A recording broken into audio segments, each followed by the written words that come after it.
መጽሐፈ ኢዮብ ምዕራፍ 5 እስቲ ተጣራ የሚመልስልህ አለን? ከቅዱሳንስ ወደ ማንኛው ዘወር ትላለህ? ሞኙን ሰው ብስጭት ይገድለዋል፣ ቂሉንም ቅናት ያጠፋዋል። ቂል ሰው ስር ሰዶ አየሁት፣ ግን ድንገት ቤቱ ተረገመ። ልጆቹ የኑሮ ዋስትና የራቃቸው፣ በፍርድ አደባባይ ጥቃት የደረሰባቸው ታዳጊ የሌላቸው ናቸው። ከእሾህ መካከል እንኳ አውጥቶ ራብተኛ ሰብሉን ይበላበታል፣ ጥማተኛም ሀብቱን ይመኝበታል። ችግር ከምድር አይፈልቅም፣ መከራም ከመሬት አይበቅልም። ፍንጣሪው ከእሳቱ ላይ ሽቅብ እንደሚወረወር ሰውም ለመከራ ይወለዳል። እኔ ብሆን ኖሮ ወደ እግዚአብሔር በቀረብሁ፣ ጉዳይንም በፊቱ በገለጽሁለት ነበር።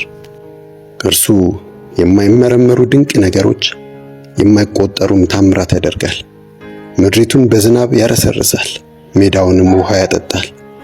የተዋረዱትን በከፍታ ቦታ ያስቀምጣል፣ ያዘኑትንም ወደ አስተማማኝ ስፍራ ያወጣቸዋል። እጃቸው ያሰቡትን እንዳይፈጽም የተንኮለኞችን ዕቅድ ያከሽፋል። ጠቢባንን በጥበባቸው ይይዛል፣ የተንኮለኞችንም ሴራ ያጠፋል።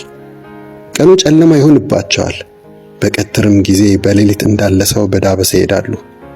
ችግረኛውን ካፋቸው ሰይፍ ከኃይለኛውም እጅ ያድነዋል። ስለዚህ ድሃ ተስፋ አለው፣ ዓመፅም አፏን ትዘጋለች። እነሆ እግዚአብሔር የሚገሥጸው ሰው ምስጉን ነው። ስለዚህ ሁሉን የሚችለውን አምላክ ተግሣጽ አትናቅ። እርሱ ያቆስላል፣ ይፈውሳል። እርሱ ይሰብራል፣ በእጁም ይጠግናል። እርሱ ከ6 መቅሰፍት ይታደግሃል፣ በሰባተኛውም ጉዳት አያገኝህም። በራብ ጊዜ ከሞት በጦርነትም ከሰይፍ ያድንሃል። ከምላስ ጅራፍ ትሰወራለህ፣ ጥፋት ሲመጣም አትፈራም። በጥፋትና በራብ ላይ ትስቃለህ፣ የምድርንም አራዊት አትፈራም። ከሜዳ ድንጋዮች ጋር ትዋዋላለህና የዱር አራዊትም ካንተ ጋር ይስማማሉ። ድንኳንህ በሚያስተማምን ሁኔታ እንዳለ ታውቃለህ። በረትህን ትቃኛለህ፣ አንዳችም አይጎድልብህም። ዘሮችህ አያሌ እንደሚሆኑ የምትወልዳቸውም እንደ ሣር እንደሚበዙ ታውቃለህ። የእህል ነዶ ጎምርቶ በወቅቱ እንደሚሰበሰብ ዕድሜ ጠግበህ ወደ መቃብር ትሄዳለህ። እነሆ ይህን ሁሉ መርምረናል፣ በእውነት ሆኖ አግኝተነዋል። ስለዚህ ልብ በል ተቀበለውም።